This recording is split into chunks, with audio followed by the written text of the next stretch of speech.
इतना आसान है, आए बैठे 1 घंटा 2 घंटा सुन के चले गए, लेकिन हर बात को समझना, उस पर विचार करना, उसको मनन करना, ये बहुत मुश्किल है। जिस पर परमात्मा की कृपा होती है, केवल वही इस सत्संग को समझ पाते हैं, इस सत्संग को थोड़ा बहुत जान पाते हैं, अन्यथा इसको समझना बहुत टेढ़ी खीर है, बहुत मुश्किल है। मुश्किल क्यों है? क्योंकि हमने आज तक जो कुछ भी सुना होता है, धर्म के नाम पे हमने जो कुछ भी जाना होता है, जो भी हमें कुछ बताया गया होता है, उससे ये ज्ञान बिल्कुल विपरीत होता है। इसलिए सुन के बड़ा अजीब लगता है कि ऐसा कैसे हो सकता है। आज तक जो हमें बताया गया, पूजा पाठ, हवन, यज्ञ, तीर्थ, मूर्त, सब जो भी हमारे वेदों में, पुराणों में कब से चलता आ रहा है, उससे बिल्कुल अलग ज्ञान कैसे हो सकता है? क्योंकि आज धर्म के नाम पे जो भी हम कर रहे हैं, उसको सत्य मान के बैठे हैं कि जो हम कर रहे हैं वही सत्य है, जो हम कर रहे हैं उसी से हमें परमात्मा मिलेगा, हमारी गति होगी, मुक्ति होगी। लेकिन ऐसा नहीं है। तो फिर क्या है, कैसा है, ये आज सत्संग के माध्यम से आपको बताएंगे। हमारे ग्रंथों में वो गुप्त ज्ञान क्या है, वो छुपा हुआ रहस्यमयी ज्ञान क्या है, आज इसको खोलेंगे। तब आपको एक एक बात समझ में आने लग जाएगी कि आखिर सत्य क्या है और असत्य क्या है। तो आज का सत्संग शुरू करने से पहले परमात्मा के नाम पे जयकारा लगाएंगे।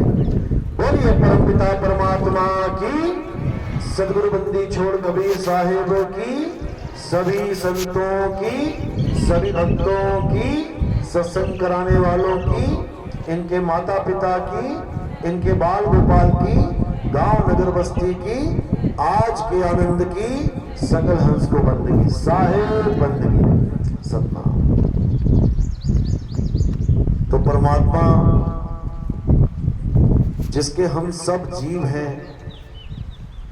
वो हमेशा यही चाहता है कि हम सब इस जन्म मरण को छोड़ के, इस नाशवान संसार को, जगत को छोड़ के सदा सदा के लिए हम उसके पास, उसके घर पहुंच जाएं। वो हमेशा से यही चाहता है। लेकिन हम इतने ज्यादा आसक्त हो गए हैं दुनिया में कि हमें ये दुनिया छोड़ने में इतना ज्यादा मुश्किल का सामना करना पड़ता है कि हम सोच भी नहीं सकते। हम कहते तो हैं कि पूजा क्यों कर रहे हैं? स्वर्ग में जाने के लिए, ताकि नरकों में ना जाना पड़े। मुसलमान कह रहा है जन्नत में जाने के लिए मैं नमाज पढ़ रहा हूं, ताकि दोजख में ना चला जाऊं। ईसाई कह रहे हैं हेवन में जाना है, हेल में ना पहुंच जाए, इसलिए हम चर्च जा रहे हैं। यानी सब के सब अपने पूजा पाठ से किस चीज का इंतजाम करने में लगे हैं? अपने अगले जीवन का। यानी एक बार तो मरेंगे यहाँ पे, लेकिन उसके बाद कहाँ जाएंगे?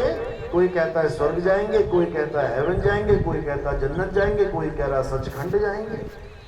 लेकिन जब जाने का समय आता है, जब मृत्यु का समय आता है, तो कौन कहता है कि अच्छा जी अब चलते हैं? सब क्या कहते हैं? मैं नहीं जाना चाहता, मम्मी मुझे बचा लो, पापा मुझे बचा लो, कोई अच्छे डॉक्टर को दिखा लो, कोई विदेश में अच्छा डॉक्टर हो उसको दिखा लो, इंडिया में इलाज नहीं हो रहा तो, लेकिन मैं नहीं जाना चाहता। कहने का मतलब, आज तक जितना भी पूजा पाठ किया, आज तक जितना भी गुरुद्वारे गए, चर्च गए, मस्जिदों में गए, वो सब फीका पड़ गया। मौत के सामने सब फीका पड़ गया। कोई भी मरना नहीं चाहता, चाहे सारी उम्र माथे टेकता रहे मंदिरों में जाके, जब अंत समय आएगा तो घबरा जाएगा। नहीं। कारण क्या है? आखिर कारण क्या है? क्यों नहीं जाना चाहते? एक ही कारण है, क्योंकि जो आज तक हमने किया उस भक्ति में इतनी ताकत ही नहीं थी जो तुम्हारे अंदर इतना सामर्थ्य पैदा कर दे कि तुम कहो हाँ मैंने जाना है। समझ लो, यानी कि जो भी भक्ति तुमने करी वो सत भक्ति नहीं थी। भक्ति तो थी, लेकिन सत भक्ति नहीं थी। क्यों? क्योंकि सत भक्ति से ही इंसान के अंदर इतना जुनून पैदा हो जाता है, इतनी खुशी पैदा हो जाती है, अपनी मृत्यु की, अपनी मौत की खुशी होती है कि मैं अब सदा सदा के लिए संसार को छोड़ के जा रहा हूं, अब मुझे किसी मां के गर्भ में आने की जरूरत नहीं है। लेकिन इतना विश्वास कब पैदा होता है? जब तुम्हारे जीवन में सत भक्ति आती है। सत भक्ति समझ लो अच्छे से। तो अब सत भक्ति और असत भक्ति, इसमें फर्क क्या है? इतनी पूजा पाठ किया, हवन यज्ञ किए, नदियों में स्नान किया, फिर भी डर रहे हैं, इसका मतलब अभी सत भक्ति नहीं आई जीवन में। कबीर साहब समझा रहे हैं, जिस मरने से जग डरे मेरे मन आनंद, और मरने पर ही पाइए पूर्ण परमानंद। कहते हैं जिस मृत्यु से लोग डरते हैं, असल में वही आनंद का खजाना है। इतना आनंद है मृत्यु में कि तुम सोच भी नहीं सकते, तुम्हारी सोच खत्म हो जाएगी, इतना आनंद है। लेकिन किसके लिए? जिसको मरने की कला आती है, जिसको पता है कि जब शरीर छोड़ना है तो क्या करना है। जैसे एक बहुत ही गहरा तालाब है, बहुत गहरा। अब गहराई इतनी है कि अच्छे से अच्छा बंदा डरे। 60 साल का बाबा भी पानी में जाए तो वो भी डरे। लेकिन उसी गहरे तालाब में एक 10 साल का बच्चा इतनी खुशी मना रहा है। नहाने के बाद मां कह रही है निकला बाहर, नहीं मम्मी अभी 1 घंटा और, अरे आजा, अरे नहीं अभी 1 घंटा और। वही गहराई, वही पानी बच्चे के लिए भी बराबर है और उस बूढ़े के लिए भी बराबर है। लेकिन बूढ़ा डर रहा है और बच्चा आनंदित हो रहा है, मजे कर रहा है। क्यों? कारण क्या है? जो गहराई बूढ़े को डरा रही है 60 साल के, वो बच्चे को खुशी दे रही है। कारण क्या है? कारण बस इतना है कि बच्चे को तैरना आता है और बूढ़े को तैरना नहीं आता। जिसे तैरना नहीं आता, अगर वो गहरे पानी में जाएगा तो डरेगा, बचाव बचाव करेगा। और जिसको पानी में तैरना आता है उसके लिए गहराई कोई मायने रखती ही नहीं है, क्योंकि वो तो ऊपर ऊपर तैरेगा। उसको क्या लेना कि ये 10 फुट का है या 10,000 फुट का है, उसको तो ऊपर ऊपर तैरना है। तो इसी प्रकार मौत, मृत्यु सबकी आनी है, लेकिन मृत्यु डराती किसे है? मृत्यु तड़पाती किसे है? जिसे मरना नहीं आता। और मृत्यु आनंद किसे देती है? जिसने अपने गुरु से मरना सीख लिया है, उसको ये डरा नहीं सकती। तो कबीर साहब क्या कह रहे हैं? कह रहे हैं मरता मरता जग मुआ, और मरना जाने ना कोई, ऐसी मरनी जो मरे और बहु न मरना होए। कह रहे हैं मरता मरता जग मुआ। तब समझ में आता है कि कितना आसान था कहना कि आएगी तो देखी जाएगी, और जब आ गई है अब हालत खराब हो गई है। यही साहिब समझा रहे हैं कि इससे पहले कि तुम्हारी मृत्यु तुम्हारे सिर पे आके नाचे, तुमने क्या करना है? तुमने मरने की कला सीख लेनी है, जिसे आर्ट ऑफ डेथ कहते हैं। अगर तुमने वो मरने की कला सीख ली तो मौत तुम्हारा कुछ नहीं बिगाड़ सकती। तुम कभी मर ही नहीं सकते, अमर हो जाओगे तुम। अमर तो अभी भी हो, लेकिन भूले बैठे हो, अपने आप को भूले बैठे हो कि तुम अमर हो। तुम्हें बचपन से ही पढ़ा दिया गया है कि बेटा तेरी डेट ऑफ बर्थ इतनी है और एक दिन तेरी मृत्यु हो जाएगी, वो दिन तेरी एक्सपायरी डेट हो जाएगी। ये महा झूठ है। इस संसार में अगर कोई झूठ है तो यही है कि तुम पैदा हुए और एक दिन तुम मर जाओगे। जबकि सत्य क्या है? ना तो तुम कभी पैदा हुए और ना ही तुम कभी मरोगे। किसी की ताकत नहीं है जो तुम्हें मार दे, क्योंकि तुम शरीर नहीं, एक आत्मा हो। तुम शरीर नहीं हो जो तुम सोचो कि मैं लड़का, मैं लड़की, मैं हाथी, मैं घोड़ा, मैं बिल्ली, मैं बकरी। जो शरीर तुम धारण कर लेते हो तुम्हें वैसा ही आभास होने लग जाता है कि मैं ये शरीर हूं, जबकि सत्य क्या है? तुम एक आत्मा हो, तुम मालिक के अविनाशी जीव हो। गाते भी हैं, ईश्वर अंश जीव अविनाशी। अविनाशी का मतलब ये नहीं होता कि तुम पैदा हो जाओ और एक दिन मर जाओगे। अविनाशी का मतलब है जिसका कोई विनाश कर ही ना सके। लेकिन दुख के साथ कहना पड़ रहा है कि जो अविनाशी है वही चीख चीख के कहता है मैं मरना नहीं चाहता, मैं मरना। अरे तू चाहेगा भी तब भी नहीं मर सकता, क्योंकि तू अविनाशी है। बस तुम अपने आप को भूले बैठे हो। अब सतगुरु क्या करता है? सतगुरु तुम्हें याद दिलाता है कि बेटा तू अविनाशी है, तो ये मरने जन्मने के चक्कर में मत पड़। तो ये कब ज्ञान होता है? जब हमारे जीवन में कोई सतगुरु आता है।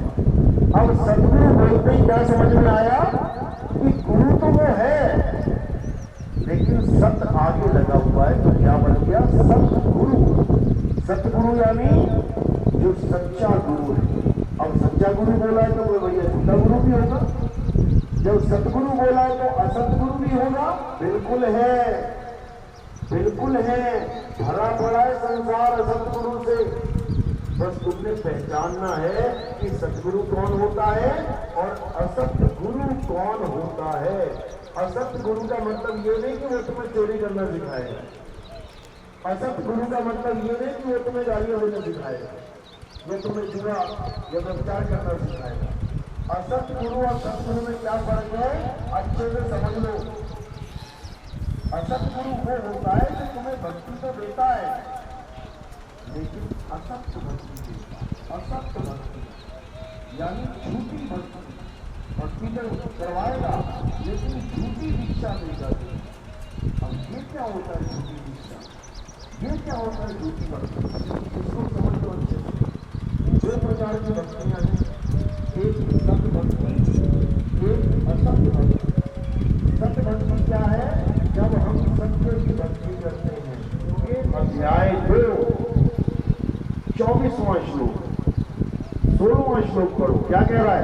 हे अर्जुन, इस दुनिया में दो प्रकार के तत्व हैं, एक असत्य तत्व और एक सत्य तत्व। असत्य तत्व वो होता है जो जन्मता और मर जाता है, और सत्य तत्व क्या होता है? जो ना कभी जन्मता है और ना कभी मरता है। असत्य क्या होता है? जो पल पल बदलता है, सदा एक सा नहीं रहता। सत्य क्या होता है? जो कभी नहीं बदलता, सदा एक सा रहता है। इन दोनों में जिस दिन फर्क करना सीख लोगे उस दिन तुम्हें समझ में आ जाएगा कि हम असत्य भक्ति कर रहे हैं या सत्य भक्ति कर रहे हैं। इसमें किसी का नाम लेने की जरूरत नहीं है कि हिंदू या मुस्लिम या सिख या ईसाई, किसी का मतलब नहीं है नाम लेने का। इसमें दो ही चीजें हैं, सत्य और असत्य, और वो सबके लिए एक है, वो सबके लिए अलग अलग नहीं है। आग सबको आग लगा देगी ना, सब जल जाएंगे। हिंदू जलेंगे या मुस्लिम, सिख या ईसाई, सारे ही जल जाएंगे आग में। पानी गला गीला करता है, किसका करता है? हिंदुओं का, मुस्लिम का, सिख का या ईसाई का? चारों का। हवा सब ले रहे हैं, आकाश के नीचे सब खड़े हैं, धरती के ऊपर सब रह रहे हैं। यानी ये तत्व हर इंसान को एक जैसा अनुभव करवाता है, एक जैसी सुविधा देता है। तो एक है असत्य तत्व जो सबके लिए असत्य है, हिंदू मुस्लिम सिख ईसाई सबके लिए, और वो क्या है? जो जन्मता और मर जाता है वो असत्य है। यानी ये शरीर असत्य है, जन्मता भी है और एक दिन मर भी जाता है। ये पल पल बदलता भी है। तुम रोज अपनी फोटो खींचना शुरू करो, तुम रोज अपनी शक्ल शीशे में देखो, तुम फर्क नहीं कर पाओगे रोज कि कितना बदल रहे हो। लेकिन जब 10 साल लगातार फोटो खींचते रहे तो पहली फोटो और आखिरी फोटो को जब मिला के देखोगे तो तुम्हें जमीन आसमान का अंतर दिखाई देगा। क्यों? क्योंकि ये माया इतनी प्रबल है कि तुम्हें आभास तक नहीं होने देती कि तुम रोज बदल रहे हो, थोड़ा थोड़ा थोड़ा थोड़ा रोज बदल रहे हो। और जब बहुत ज्यादा बदल जाते हो तब पहली फोटो और आखिरी फोटो में अंतर तुम्हें स्पष्ट समझ में आने लग जाता है। अपनी बचपन की फोटो देख लो, ये मैं हूं छोटा सा, ये मैं 10वीं में था, ये मैं कॉलेज में था, इसमें मेरी शादी हो गई। चारों फोटो को मिला के देख लो, अलग अलग हो गई हैं, यानी बदल रही है। इसका मतलब झूठ है, असत्य है। अब जो शरीर की पूजा करे तो समझ लो कि वो असत्य की पूजा कर रहा है। शरीर इज इक्वल टू असत्य है। अब किसका शरीर असत्य? सबका शरीर असत्य है।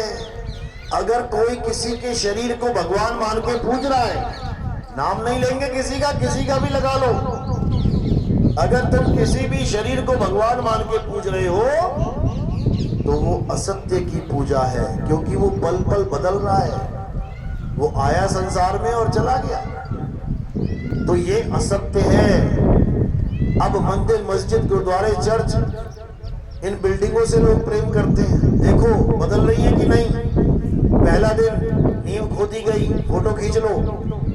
दूसरे दिन नींव भरी गई, फोटो खींच लो। उसके बाद 1 फुट, 2 फुट, 3 फुट, 4 फुट करते करते रोज फोटो खींचते रहो। देखो रोज तुम्हें बदलाव नजर आएगा फोटो में। इसका मतलब जो चीज बदल रही है वो माया है, असत्य है।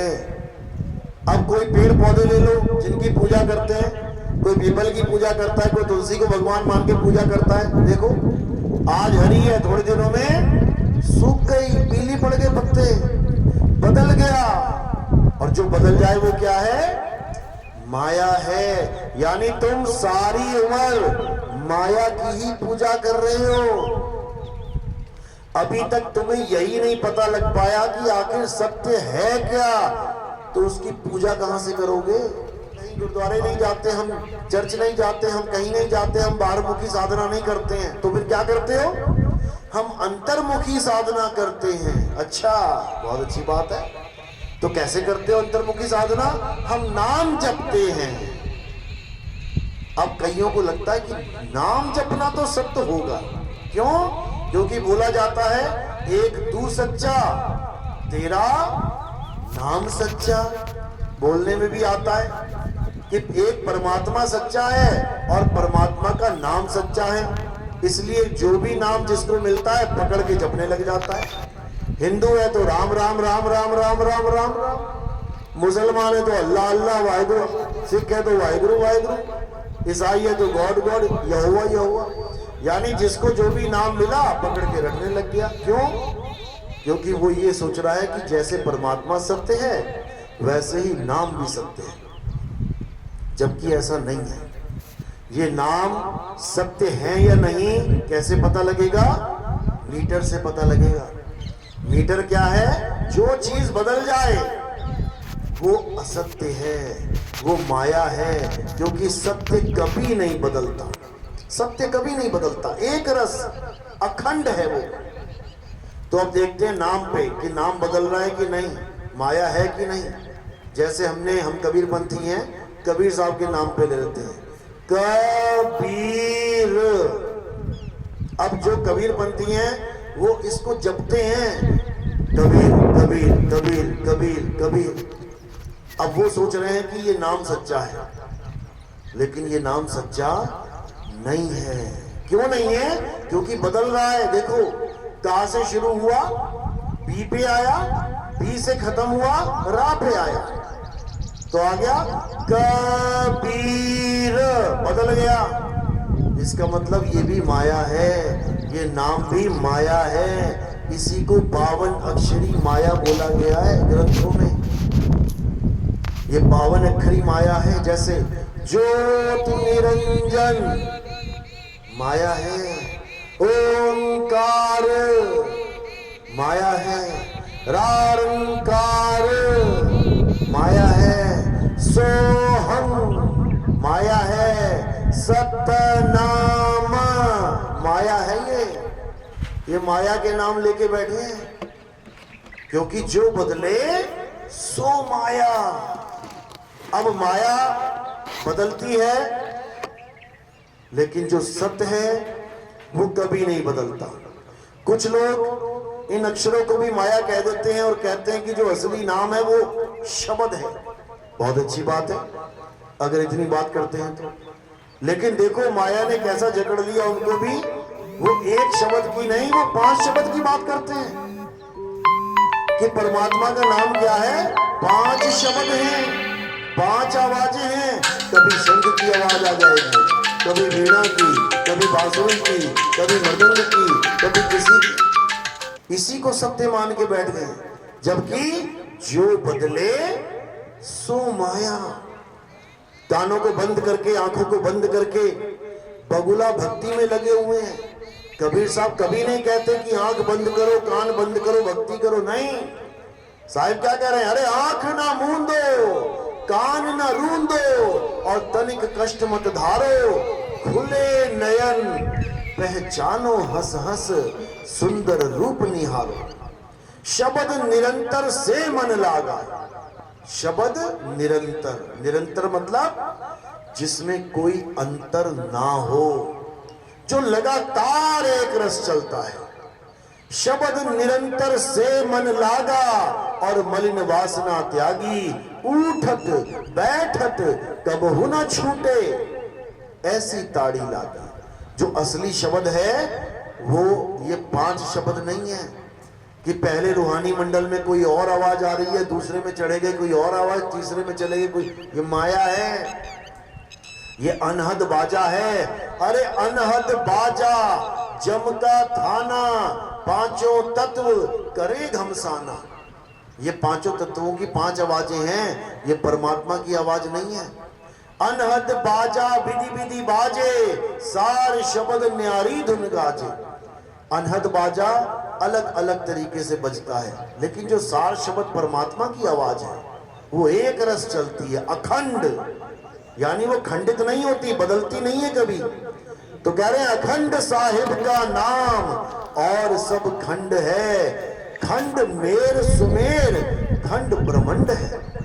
यानी परमात्मा का जो सच्चा नाम है उसके अलावा हर चीज खंडित हो जाएगी, नाशवान है, टूट जाएगी। लेकिन परमात्मा का नाम कभी खंडित नहीं होता। तो उसी नाम की महिमा सत्य कहलाती है। सत्य, नानक साहब कह रहे हैं ना, सत्य नाम वाह गुरु। मतलब कि परमात्मा का सच्चा नाम देने वाला मेरा गुरु, उसने मुझे ऐसी वस्तु दे दी कि मेरे मुंह से क्या निकल रहा है? वाह गुरु, वाह गुरु, वाह गुरु। जैसे आपको कोई बहुत अच्छी चीज मिल जाए तो आपके मुंह से ऑटोमेटिकली क्या निकलेगा? अरे वाह। कोई बढ़िया मीठी चीज खाने को मिल जाए, बहुत अच्छी स्वाद वाली चीज, तो क्या निकलेगा? वाह भाई वाह, क्या चीज बनाई है। इसी प्रकार बाबा नानक के मुंह से निकला वाह गुरु। क्यों निकला? क्योंकि उनको जो वस्तु प्राप्त हुई उसमें इतना आनंद भरा था कि उनके मुंह से वाह वाह निकलने लग गया। लेकिन लोगों ने क्या सोचा कि शायद ये मालिक का नाम जप रहे हैं, तो वो बिना उस वस्तु को प्राप्त किए वाह गुरु करने लग गए। कोई रसमलाई खाता है तो मुंह से निकलता है वाह, लेकिन सामने बैठा आदमी सोच रहा है कि वाह बोलने से मुंह मीठा हो गया, मैं भी बोल लेता हूं वाह वाह वाह। सारी उम्र वाह वाह करते रहो, मुंह मीठा होने वाला नहीं है। क्योंकि वो चीज जिसके कारण वाह मुंह से निकला अभी वो नहीं पता किसी को, बस जपने में लगे हैं, जप के परमात्मा को पाना चाहते हैं, जबकि ऐसा संभव नहीं है। तुम्हें प्यास लगी है,